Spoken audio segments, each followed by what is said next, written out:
सुप्रभात। आज मैं मीरा के पद के साथ उपस्थित हूँ। मीरा के पद का पहला हिस्सा है ये।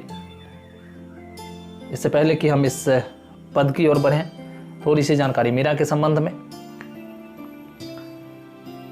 कृष्ण भक्ति में संत काव्य परंपरा की अप्रतिम कवित्री हुई है मीरा। उन्होंने बचपन से ही कृष्ण के प्रति जो उनकी अगाध श्रद्धा थी, जो कृष्ण मैं ही हो गई थी, वो बचपन से ही उन्होंने अपने काव्य में भी या उनके काव्य में हर जगह इन्हीं चीज़ों को देखने को मिलता है हमें कि कैसे उनके संपूर्ण जीवन में उनकी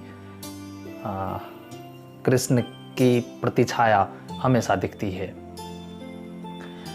एक जनश्रुति है मीरा के बारे में कि जब वो छोटी सी बच्ची ही थी तो उसके पड़ोस में, और मैं आपको बताऊं कि मीरा का जन्म भी राज परिवार में ही हुआ था, उसके पड़ोस में एक किसी धनी व्यक्ति के घर शादी थी, तो बारात आने वाली थी।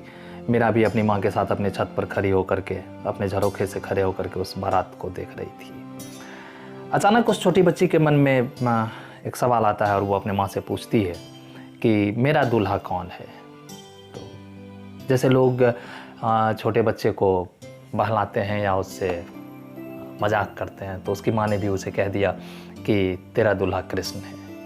और छुटपन में उनकी माँ के द्वारा कही गई ये बात कि कृष्ण तेरा दूल्हा है, इतने गहरे तक बैठा मीरा की अंतर में कि वो पूरे जन्म आजन्म, मतलब कि पूरी जिंदगी वो इस चीज़ से निकल नहीं पाई, या मरते दम तक उनके जहन में ये बात समाई हुई रही कि श्री कृष्ण ही मेरा पति है। और उन्होंने जब 13 साल की उम्र में उनकी शादी होती है, उससे पहले यहाँ आप देखें कि जैसे उनका जन्म 1503 ईस्वी में हुआ है, चौकरी एक जगह का नाम है जोधपुर में राजस्थान में, वहाँ, और मृत्यु 1546 ईस्वी में हुई है।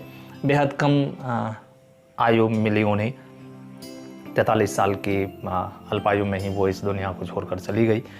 लेकिन और 13 साल में ही उनकी शादी हो जाती है राणा सांगा के बेटे भोजराज से।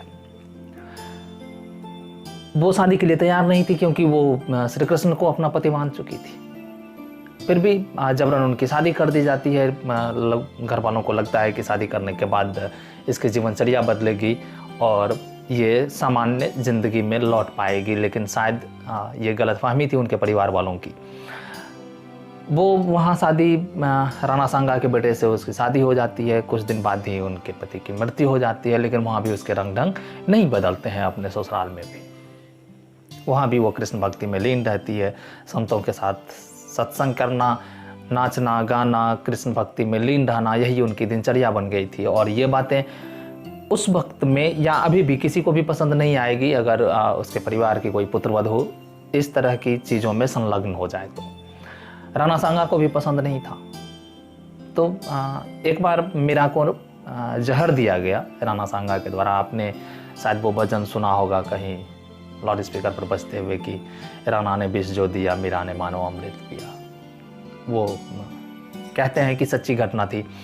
राणा सांगा ने इसे मारने की कोशिश की, मीरा को विष दिया, लेकिन उसके होठों से लगते ही वो विष भी अमृत बन जाता है। मतलब कि मीरा नहीं मरती है। कारण जो भी रहा हो, इसके पीछे जिन कारणों का हाथ रहा हो कि वो विष निष्प्रभावी हो जाता है मीरा के ऊपर। अंततः वो उन प्रताड़ना से तंग आकर के अपने ससुराल को भी छोड़ देती है और सदा सदा के लिए मथुरा वृंदावन में आ जाती है। उसकी मृत्यु भी कहा जाता है कि मथुरा में ही हुई थी। और फिर अपने ससुराल को भी छोड़ करके वो सदैव के लिए वृंदावन की हो जाती है, मतलब कि कृष्ण की हो जाती है। दैन्य भाव में उनकी भक्ति थी, उनके काव्य थे श्री कृष्ण के प्रति। यहाँ मीरा का जो पहला पद है वो छोटा सा है। इसके दूसरे हिस्से जो हैं, इसमें मीरा के पद का जो दूसरा हिस्सा है वो थोड़ा सा बड़ा है। तो आज हम लोग सिर्फ इस हिस्से पर चर्चा करेंगे। राजस्थानी, चूँकि उनका घर जो है जोधपुर चौकड़ी राजस्थान में है। बाद में आकर के वो ब्रज में बस जाती हैं, ब्रज में रह जाती है, मतलब कि वृंदावन मथुरा के इलाके में रहते हैं। तो उनकी भाषा में इन सारी जगहों का प्रभाव है। यहाँ देखें, हरि आप हरो जनरी भीर, द्रौपदी री लाज राखी आप बढ़ायो चीर, भगत कारण रूप नरहरि धरियो आप शरीर, बूढ़ा तो गजराज राख्यो काटी कुंजर पीर, दासी मीरा लाल गिरधर हरो हमारी पीर। यहाँ मीरा जो है वो श्री कृष्ण से प्रार्थना करती है कि हरि आप हरो जनरी भीर। हरि ईश्वर को कहते हैं, भगवान को कहते हैं, विष्णु के अवतार हैं श्री कृष्ण। तो वो उन्हें संबोधित करती है कि हरि आप हरो जनरी भीर। हरो मतलब हरना, दूर करना, मुक्त करना उससे, दुखों से, कष्टों से। पीर मतलब भीर मतलब दुख, कष्ट। तो यहाँ मीरा जो है श्री कृष्ण से कहती है कि आप हरो जनरी भीर, आम जनों के, जन मतलब लोगों के, अपने भक्तों के। हरि आप हरो जनरी भीर, आप हमारे दुख दर्द दूर करो, हमसे इन दुखों का हरण कर लो। और फिर उसके बाद वो उदाहरण देती हैं, उन्हें जैसे याद दिलाती हैं कि कैसे आपने अपने भक्तों की सदैव रक्षा की है। तो उसी परंपरा का निर्वाह करते हुए आप हम लोगों की भी रक्षा करें, हम लोगों के भी दुख दर्द से हमें मुक्त करें, हमारे दुखों का निवारण करें। कहते हैं कि द्रौपदी री लाज राखी आप बढ़ायो चीर। आपको वो घटना याद होगी महाभारत की, जब द्रौपदी का भरी सभा में चीरहरण होता है। दुशासन उसके कपड़े खींचता है दुर्योधन की आज्ञा पर उसे नग्न करने के लिए। जब वो द्युत क्रीड़ा में हार जाते हैं पांडव, तो दांव पर द्रौपदी लगी हुई होती है। तो उसी में दुर्योधन जो है द्रौपदी को निर्वस्त्र करने के लिए दुशासन को कहता है और वो उसके साड़ी खींचने लगता है। अंततः किसी को अपनी तरफ मदद के हाथ बढ़ाते ना देख वो श्री कृष्ण को याद करती है और श्री कृष्ण फिर उसके साड़ी की लंबाई बढ़ाते चले जाते हैं। दुशासन खींच कर थक जाता है और इस तरीके से द्रौपदी की वहाँ बड़ी सभा में लाज बच जाती है, वो नग्न होने से बच जाती है श्री कृष्ण की वजह से। चीर मतलब कपड़ा, साड़ी। द्रौपदी री लाज राखी आप बढ़ायो चीर। आपने द्रौपदी के लाज की रक्षा की थी, आपने उसके कपड़े को बढ़ा करके, उसके साड़ी को बढ़ा करके। द्रौपदी री लाज राखी आप बढ़ायो चीर, भगत कारण रूप नरहरि धर्यो आप शरीर। दूसरी घटना का जिक्र करती हैं मेरा यहाँ भगवान श्री कृष्ण से कि आपने अपने भक्त के कारण नरसिंह अवतार लिया था। आपको हिरण्यकश्यप और प्रहलाद की घटना याद होगी।